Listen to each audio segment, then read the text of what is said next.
Hello friend, welcome.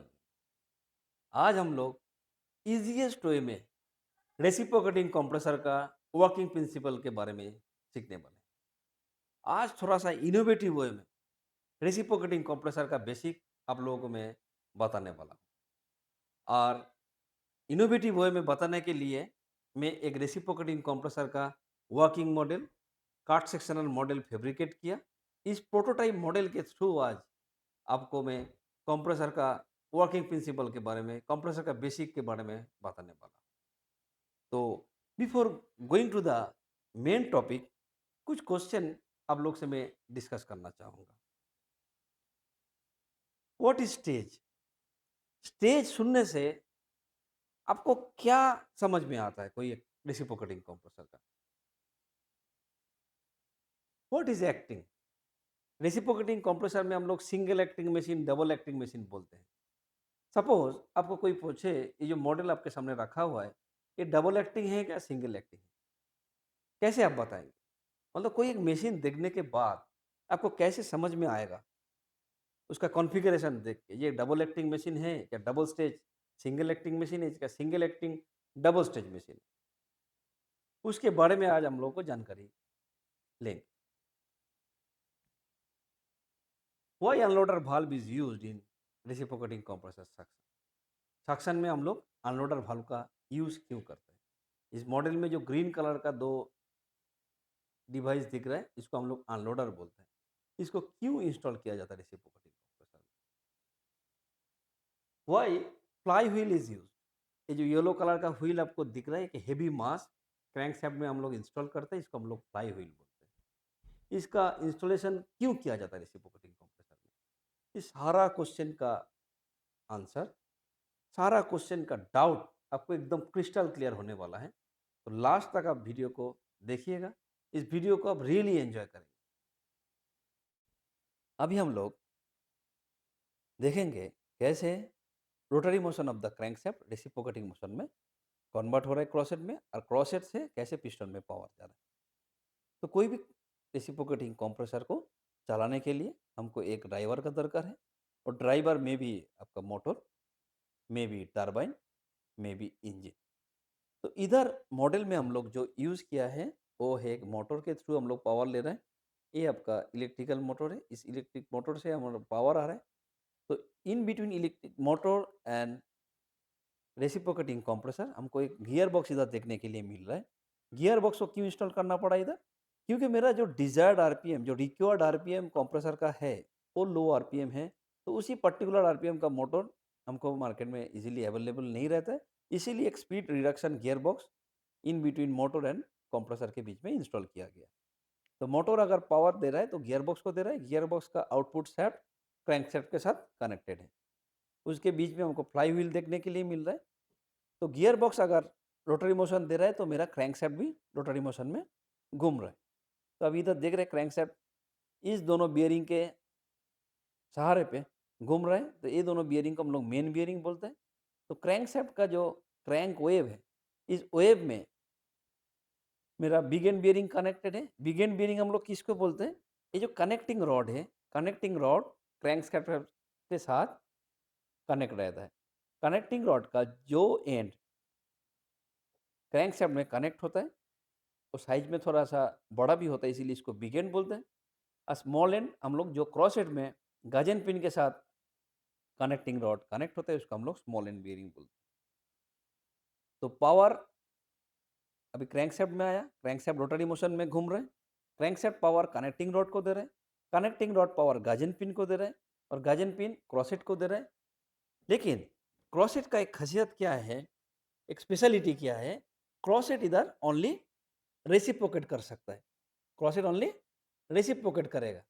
ये दूसरा movement इसका रोक दिया गया एक स्पेशली बियरिंग डिजाइन के थ्रू। इस बियरिंग का स्पेशलिटी यही है, जो क्रॉसेट को एक पर्टिकुलर डायरेक्शन में ओनली टू एंड फ्रो करने के लिए अलाउ करेगा। बाकी कोई मूवमेंट इसमें अलाउड नहीं है।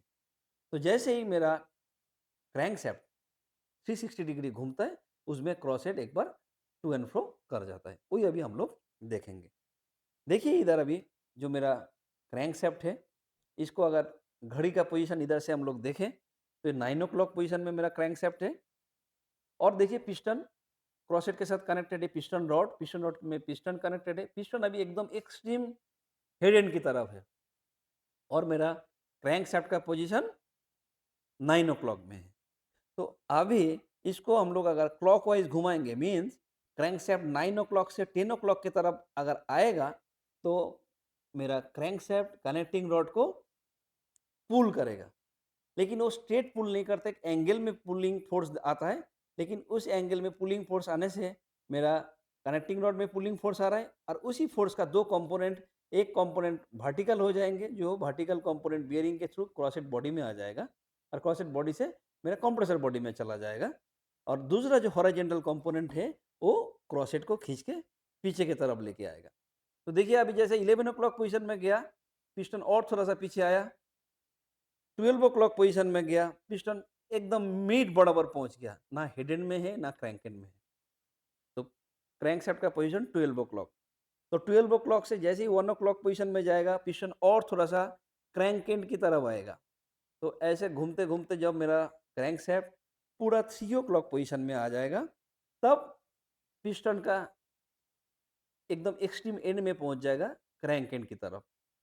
दैट मीन्स 9 ओ क्लॉक से लेके 12 ओ क्लॉक होते हुए मेरा क्रैंक शैफ्ट 3 ओ क्लॉक पोजीशन में आना मीन्स मेरा पिस्टन हेड एंड से क्रैंक एंड की तरफ एक बार मूव कर जाना।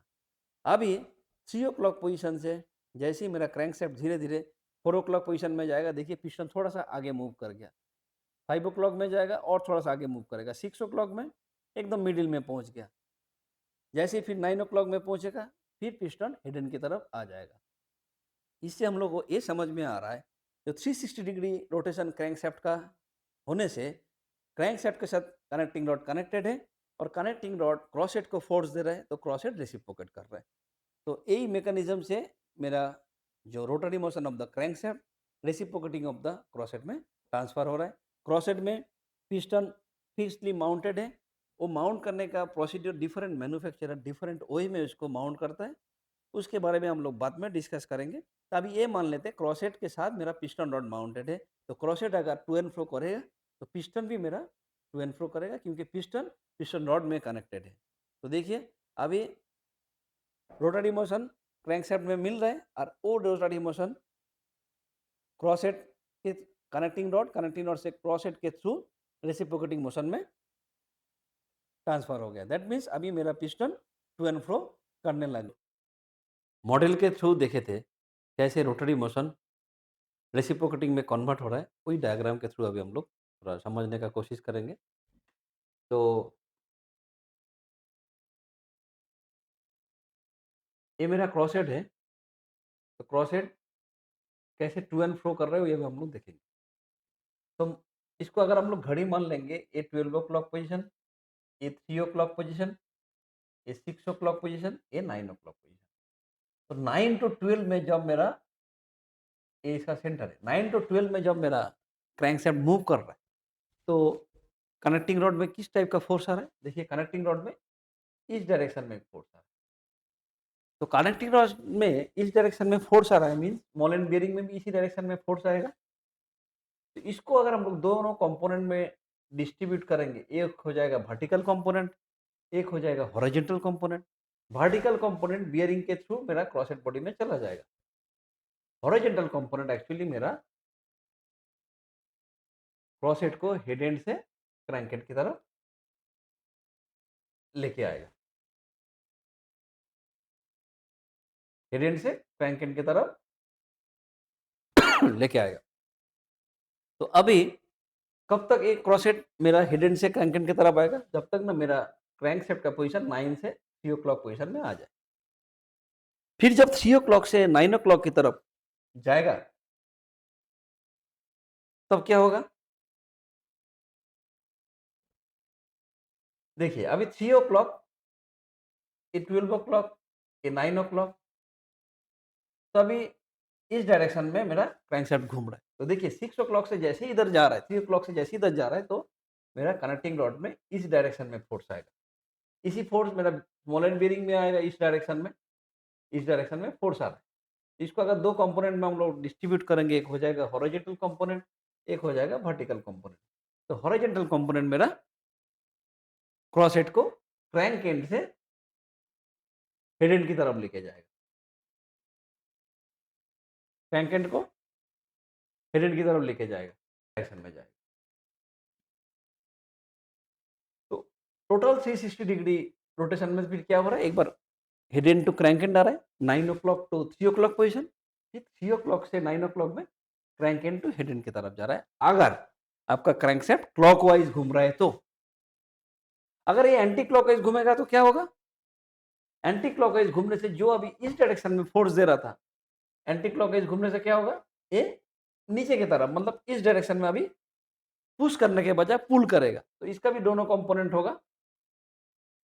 तो वर्टिकल कंपोनेंट बियरिंग हाउसिंग में चला जाएगा, हॉरिजॉन्टल कंपोनेंट अभी हेड एंड से क्रैंक एंड की तरफ लेके आएगा। तब क्या होगा, 9 ओ क्लॉक से 3 ओ क्लॉक पोजिशन में जब इस डायरेक्शन में एंटी क्लॉकवाइज में घूमेगा तब मेरा head end to crank end आएगा। 3 टू 12 12 टू 9 जब जाएगा फिर मेरा crank end to head end जाएगा। अभी हम लोग रेसिप्रोकेटिंग कंप्रेसर का गैस सर्किट के बारे में देखेंगे। ये मेन सक्शन लाइन, ये सक्शन लाइन से गैस एंट्री होता है कहाँ पर, सक्शन नॉकआउट ड्रम और सक्शन नॉकआउट पॉट भी उसको हम लोग बोलते हैं। इस सक्शन नॉकआउट पॉट का क्या काम है, इस suction knockout pot actually gas में कोई लिक्विड पार्टिकल अगर आ रहा है उसको रोक देते हैं। कैसे रोकते हैं, उसको रोकने के लिए इधर देखिए एक डिमिस्टर पैड है, तो डिमिस्टर पैड के नीचे मेरा गैस एंट्री लेता है। तो गैस अगर उसके साथ कुछ लिक्विड पार्टिकल आ रहा है दोनों ही ऊपर मूव करेगा, बट ये जो डेमिस्टर पैड है वेयर में से, इस वेयर में में लिक्विड पार्टिकल धक्का खा के नीचे गिर जाएगा। Only gas can come out through this demister pad. तो डेमिस्टर पैड से खाली गैस ही आ पाएगा, तो गैस यहाँ से आके ऊपर से ये पाइप से होते हुए मेरा कंप्रेसर में आएगा और over a period of time जब लिक्विड लेवल बढ़ जाएगा तो यहाँ से हम लोग लिक्विड को ड्रेन कर देंगे। और ये डेमिस्टर पैड क्लीन करने के लिए मैनुअल दिया हुआ है, मैनुअल खोल के हम लोग पीरियडिकली डेमिस्टर पैड को क्लीन करते हैं। तो अभी हम लोग कंप्रेसर में आते हैं। कंप्रेसर में गैस यहाँ से एंट्री हुआ, तो ये सक्शन पोर्ट है, तो इस सक्शन पोर्ट से किस तरफ मेरा गैस घुसेगा वो डिपेंड करेगा पिस्टन का पोजीशन सिलेंडर में कहाँ है उसके ऊपर। अगर पिस्टन मेरा एकदम एक्सट्रीम क्रैंक एंड में है, अभी क्रैंक एंड में है, क्रैंक एंड से हेड एंड की तरफ जाएगा, तो क्रैंक एंड में है, इस कंडीशन में अगर पिस्टन आगे आ रहा है तो इसके अंदर जो भी गैस इस कैविटी में घुसा वो गैस इस डिस्चार्ज वाल्व से डिस्चार्ज होगा। तो अभी देखिए पिस्टन आगे आ रहा है, जब पिस्टन आगे आ रहा है तब ई वाला पोर्ट में धीरे धीरे एक्सपांसन हो रहा है, तो एक्सपांस होने के कारण गैस प्रेशर कम होगा, गैस प्रेशर कम होने से सक्शन पोर्ट वाला प्रेशर ज़्यादा होगा, तो ज़्यादा होने से ये प्रेशर ये सक्शन वाल्व को खोलेगा, सक्शन वाल्व को खोलने से गैस मेरा सिलेंडर का बैक साइड में घुसेगा और सिलेंडर का फ्रंट साइड में जो गैस थी वो उसका प्रेशर बढ़ेगा, प्रेशर बढ़ने से मेरा सक्शन वाल्व बंद हो जाएगा और डिस्चार्ज वाल्व खुल जाएगा। तो डिस्चार्ज वाल्व से फिर केज में जाएगा, केज से फिर डिस्चार्ज पोर्ट्स होते हुए मेरा डिस्चार्ज पाइप में जाएगा, डिस्चार्ज पाइप से गैस डिस्चार्ज स्नबर में और स्नबर से मेरा फाइनल डिस्चार्ज हो जाएगी। तो इससे ये समझ में आ रहा है जब मेरा हेड एंड साइड में जब क्रैंक साइड में कंप्रेशन हो रहा है तब हेड एंड साइड में सक्शन हो रहा है, जब क्रैंक साइड में सक्शन हो रहा है तब हेड एंड साइड में डिस्चार्ज हो रहा है। तो ये डबल एक्टिंग मशीन है कहीं के पिस्टन का बोथ साइड में गैस को कंप्रेशन होने के लिए मिल रहा है। तो इसी तरीक़े से कोई भी गैस लो प्रेशर गैस इस कंप्रेसर में घुसता है और वो गैस यहाँ से प्रेशराइज्ड होके निकल जाता है। अभी हम लोग जो मॉडल के थ्रू देखे थे लो प्रेशर गैस को कैसे कंप्रेसर हाई प्रेशर में लेके जा रहा है, सक्शन नॉकआउट पोर्ट से कैसे कंप्रेसर में लो प्रेशर गैस घुसने के बाद हाई प्रेशर में कंप्रेसर उसको लेके जा पा रहे हैं पिस्टन का रेसिप्रोकेटिंग मोशन के थ्रू, वही अपनी डायग्राम के थ्रू हम लोग देखेंगे। सक्शन नॉकआउट पोर्ट, इधर आपका सक्शन सक्शन नॉकआउट पोर्ट में इधर सक्शन आया और वही डिमिस्टर पैड होते हुए मेरा गैस कंप्रेसर में आया। ये सक्शन वाल्व है, डिलीवरी वाल्व है और इधर पिस्टन आपका रेसिप्रोकेट कर रहा है। पिस्टन में 2 टाइप का रिंग होते हैं, एक आपका राइडर रिंग जो चौड़ा वाला रिंग है, वाइडर है वो राइडर रिंग और जो पतला वाला रिंग है वो है आपका पिस्टन रिंग। राइडर रिंग का पर्पस है पिस्टन का जो लोड है, लोड को टेक केयर करना और पिस्टन रिंग का पर्पस है गैस को फ्लो हेड एंड से क्रैंक एंड की तरफ ना चला जाए और क्रैंक एंड से हेड एंड की तरफ ना आ जाए, उसको सीलिंग करना पिस्टन रिंग का ये काम। तो ये पिस्टन रिंग दोनों जो पिस्टन रिंग है, ये पिस्टन रिंग पूरा सील कर रहा है, तो गैस इधर से उधर जा नहीं पाए। तो अभी अंडरस्टैंडिंग के लिए कोई एक केस मान लेते हैं। मान लीजिए आपका एक कंप्रेसर है जिसमें सक्शन आपका आ रहा है 2 केजी में, 2 केजी पर स्क्वायर सेंटीमीटर में आ रहा है सक्शन और डिस्चार्ज जो जा रहा है वो 10 केजी में डिलीवरी दे पा रहा है। ठीक है, तो सक्शन नॉकआउट पोर्ट से कंप्रेसर का सक्शन वाल्व में घुसा। सक्शन वाल्व को अगर थोड़ा सा हम लोग बॉर्डर व्यू में देखेंगे तो सक्शन वाल्व में 2 सीट रहेगा। दोनों सीट के बीच में ये मेरा प्लेट है ऑरेंज कलर का, वो प्लेट स्प्रिंग फोर्स के थ्रू टाइट शटअप कंडीशन में रहता है। सिमिलर वे में डिस्चार्ज में भी जो रेड कलर का डिस्चार्ज वाल्व है उसमें भी दोनों सीट रहेगा और प्लेट टाइट शटअप कंडीशन में रहेगा। तो अंडरस्टैंडिंग का सुविधा के लिए मान लेते हैं स्प्रिंग जो ऊपर की तरफ फोर्स दे रहा है उसके वजह से जो प्रेशर है 0.5 केजी पर स्क्वायर सेंटीमीटर में प्रेशर दे पा रहा है। ये 0.5 केजी पर स्क्वायर सेंटीमीटर में प्रेशर दे पा रहा है। अभी ऊपर से कितना केजी का गैस आ रहा है? 2 केजी।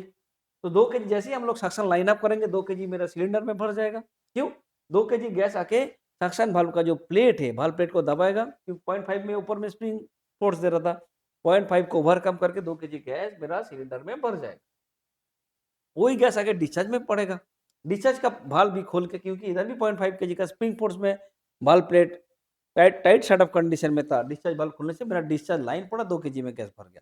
दैट मीन्स जैसे ही आपने suction and discharge line up किया, सक्शन वाल्व से लेके कंप्रेसर, कंप्रेसर से लेके डिस्चार्ज वाल्व तक पूरा 2 केजी गैस में भर गया।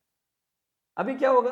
अंदर प्रेशर 2 केजी, बाहर प्रेशर 2 केजी, तो मेरा सक्शन वाल्व बंद हो जाएगा, डिस्चार्ज वाल्व भी बंद हो जाएगा क्योंकि स्प्रिंग 0.5 केजी और एक्स्ट्रा प्रेशर दे रहा है। सक्शन वाल्व एक्चुअली कब खुलेगा? स्प्रिंग 0.5 केजी प्रेशर ऊपर की तरफ दे रहा है, बाहर प्रेशर 2 केजी है, तो 2 माइनस 0.5 मीन्स 1.5 केजी का रिजल्टेंट डाउनवर्ड डायरेक्शन में फोर्स दे पा रहा है। अगर इनसाइड प्रेशर लेस देन 1.5 आए मीन्स 1.4 जैसे ही पहुंचेगा आपका सक्शन वाल्व खुल जाएगा। अंदर 1.4 केजी का जैसे ही प्रेशर आएगा आपका सक्शन वाल्व खुल जाएगा। डिस्चार्ज वाल्व कब खुलेगा? डिस्चार्ज वाल्व कब खुलेगा वो डिपेंड करेगा बाहर प्रेशर कितना है। बाहर प्रेशर जितना रहेगा उससे 0.5 ज्यादा, तभी मेरा डिस्चार्ज वाल्व खुलेगा। अभी बाहर प्रेशर 2 केजी है, स्प्रिंग 0.5 में दबा के रखा है, दैट मीन 2.5 केजी में मेरा डिस्चार्ज वाल्व खुलेगा। तो अभी मेरा 2 केजी में पूरा सिस्टम भरा हुआ है। पिस्टन कहाँ जा रहा है? हेड एंड से क्रैंक एंड की तरफ जा रहा है। मान लीजिए उसमें क्या होगा? इनसाइड में जो 2 केजी गैस था उसका एक्सपेंशन होगा तो गैस प्रेशर घटेगा। तो गैस प्रेशर घटते घटते जैसे ही मेरा प्रेशर लेस देन 1.4 और इक्वल टू 1.4 में पहुंचेगा मेरा सक्शन वाल्व खुल जाएगा, तो अंदर गैस भरने लगेगा। पिस्टन पूरा पीछे की तरफ आ रहा है, मतलब क्रैंक एंड की तरफ जैसे पूरा पहुंच जाएगा, मेरा सिलेंडर का जो कैविटी बना उस कैविटी पूरा 2 केजी गैस में भर चुका है। तो जैसे ही 2 केजी गैस में भर चुका है, मेरा स्प्रिंग को मौका मिल जाएगा एक्स्ट्रा 0.5 केजी ऊपर दबाने के लिए, मेरा सक्शन वाल्व बंद हो जाएगा। तो पिस्टन क्रैंक एंड से हेड एंड की तरफ अभी मूव कर रहा है। तो जब पिस्टन क्रैंक एंड से हेड एंड की तरफ मूव कर रहा है, सक्शन वाल्व बंद, डिस्चार्ज वाल्व बंद, लेकिन प्रेशर बढ़ेगा क्योंकि एरिया मेरा घट रहा है, तो वॉल्यूम कम हो रहा है, कंप्रेस्ड हो रहा है।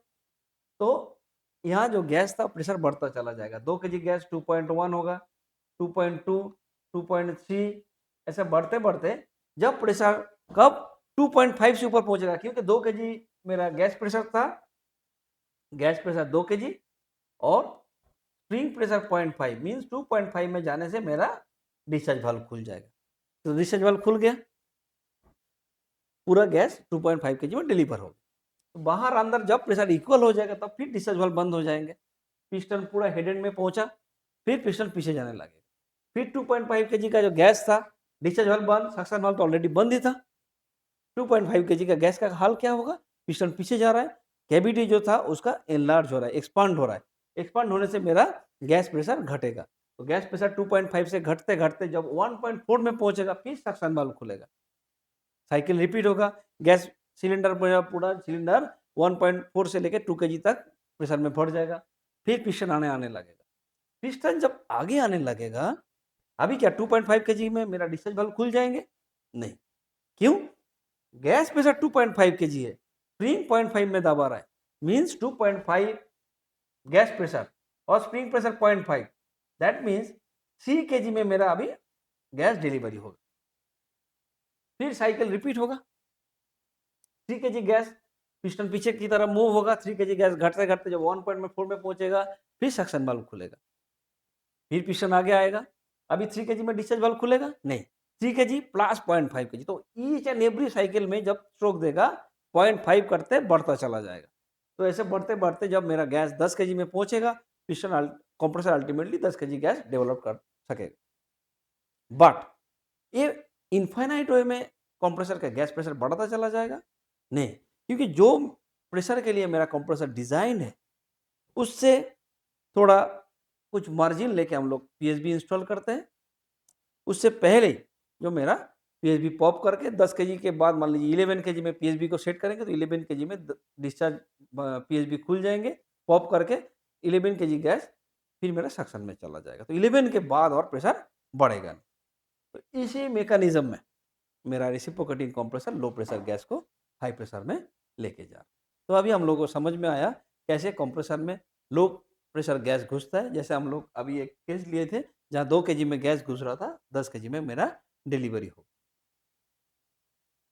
तो अभी नेक्स्ट हम लोग जो डिस्कस करने वाले, शुरू में जो क्वेश्चन हम लोग डिस्कस किए थे, जो किसको हम लोग एक्टिंग बोलते हैं, किसको स्टेज बोलते हैं, चलिए उसको अभी हम लोग देख लेते हैं। अगर मेरा जो पिस्टन है, इस सिलेंडर के अंदर पिस्टन मेरा रेसिप्रोकेट कर रहा है, ये मेरा पिस्टन है, रेसिप्रोकेट कर रहा है पिस्टन। अगर पिस्टन का बोथ साइड में, मतलब head end side as well as crank end side में वाल्व लगा हुआ है, तब उसको हम लोग बोलेंगे डबल एक्टिंग। दोनों एंड में अगर वर्क डन हो रहा है तो ये हो गया डबल एक्टिंग मशीन। तो जो मॉडल के थ्रू हम लोग देखे थे वो मॉडल भी डबल एक्टिंग मशीन। स्टेज किसको बोलेंगे? अगर मान लीजिए इसका डिस्चार्ज जाके दूसरा एक सिलेंडर में, इधर भी एक सिलेंडर चल रहा है, पिस्टन है, ये पिस्टन है, ये रेसिप्रोकेट कर रहा है, इसका डिस्चार्ज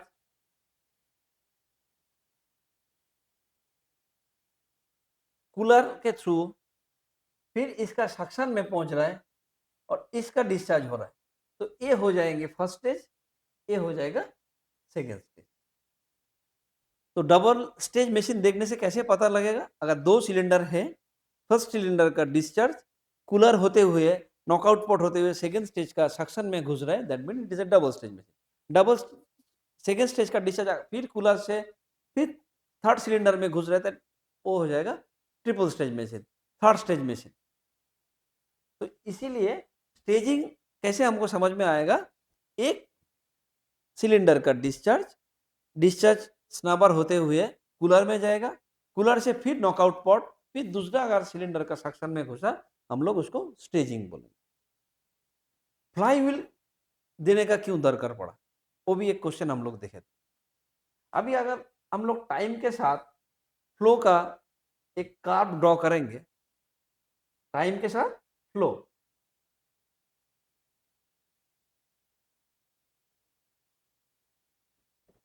तो इस एक्सिस में मेरा टाइम है, इधर फ्लो। तो अगर सिंगल एक्टिंग मशीन है क्या होगा? 360 डिग्री रोटेशन में ये मान लीजिए एक बार फ्लो दिया, कब देगा? जब वो क्रैंक एंड से हेड एंड की तरफ जा रहा है, तो 360 साइकिल में एक बार ही फ्लो देगा, फिर दूसरा साइकिल में वो सक्शन लेगा। अगर 0, 90, 180, 360 अगर मान ले, तो एक बार फ्लो दिया, फिर एक बार फ्लो देगा। तो ये इंटरमीडिएट जो फ्लो दे रहा है, तो इंटरमीडिएट फ्लो के लिए क्या हो रहा है, जब इंटरमीडिएट फ्लो दे रहा है मीन्स इंटरमीडिएट वर्क डन हो रहा है।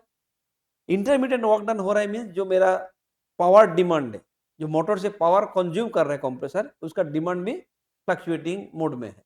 मतलब एक बार पावर ले रहा है, फिर कुछ देर तक कोई भी पावर का रिक्वायरमेंट नहीं है, फिर पावर ले रहा है। तो एक मोटर जो पावर कंटिन्यूअसली एक शाफ्ट को दे रहा था, ये डिमांड फ्लक्चुएशन की वजह से उसमें वेरिएशन आ रहा है। तो इसके लिए हम लोग क्या किया, क्रैंक शाफ्ट के ऊपर एक बड़ा हेवी मास लगा दिया। उससे क्या फायदा हुआ, जब मेरा डिमांड आ रहा है तब उस फ्लाई व्हील से पावर मेरा क्रैंक शाफ्ट में जाएगा। जब क्रैंक शाफ्ट में पावर दरकार नहीं, वो बैक होकर फ्लाई व्हील में स्टोर होगा। तो it will act as a energy bank. It will act as a energy bank. Energy bank जैसा काम करेगा। मतलब जब आपका पावर डिमांड ज्यादा है, फ्लाई व्हील से वो पावर लेगा, और जब पावर डिमांड कम है, मोटर फिर भी पावर दे रहा, फ्लाई व्हील में जाके स्टोर होगा। इसीलिए अगर सिंगल एक्टिंग मशीन है, उसका फ्लाई व्हील का साइज बड़ा होगा। डबल एक्टिंग होगा तो क्या होगा, इधर फ्लो दिया, फिर एक साइकिल में फ्लो देगा, इधर फ्लो दिया, फिर एक साइकिल फ्लो देगा। मीन्स 360 डिग्री में ये 2 बार फ्लो दिया। और डबल एक्टिंग भी है, डबल स्टेज मशीन है एक ही क्रैंकशाफ्ट में, तो ये फ्लो ऑलमोस्ट स्मूथ हो जाएगा। तो जितना नंबर ऑफ स्टेज बढ़ता चला जाएगा, उतना फ्लाई व्हील का साइज भी छोटा होगा। इसीलिए हम लोग फ्लाई व्हील रेसिप्रोकेटिंग मशीन में डालते हैं। और एक क्वेश्चन हम लोग देखा था, क्यों हम लोग अनलोडर यूज करते हैं। अनलोडर इसीलिए हम लोग यूज करते हैं क्योंकि कोई भी मोटर जब हम लोग स्टार्ट करते हैं, वो नॉर्मल करंट से 6 टाइम्स ज्यादा स्टार्टिंग टॉर्क के लिए स्टार्टिंग करंट लेता है। उसी कंडीशन में अगर हम लोग रेसिप्रोकेटिंग मशीन को लोडिंग कर देंगे, मीन्स ना अनलोडर नहीं लगाए मतलब लोड होकर रहेगा, तो कंप्रेसर डिस्चार्ज देने लगा, मतलब वर्क डन होगा। तो वर्क डन के लिए पावर चाहिए। तो एक तो मोटर का खुद का डिमांड है, क्योंकि वो स्टैटिक कंडीशन से रनिंग कंडीशन में जा रहा है, उसके लिए पावर कंजम्पशन हो रहा है। प्लस हम लोग कंप्रेसर को वर्क डन की वजह से और मोटर से डिमांड कर रहे थे। दोनों क्यूमुलेटिव पावर जो रिक्वायरमेंट आएगा, उस पावर ड्रॉ करने के लिए मेरा मोटर डैमेज हो सकता है, मोटर जल सकता है। इसीलिए मोटर को सेफ गार्ड करने के लिए शुरू में जब स्टार्टिंग हो रहा है, हम लोग रेसिप्रोकेटिंग मशीन को अनलोड करके रखेंगे। इसीलिए अनलोडर वाल्व मेरा रेसिप्रोकेटिंग मशीन का सेक्शन में लगा रहा है। Thank you for your watching. Bye bye. Next हम मिलेंगे फिर दूसरा वीडियो लेके, जहाँ पर हम लोग कंप्रेसर का गैस सर्किट के बारे में, कंप्रेसर का लूबल सर्किट के बारे में, कंप्रेसर का कूलिंग वाटर सर्किट के बारे में डिस्कस करेंगे।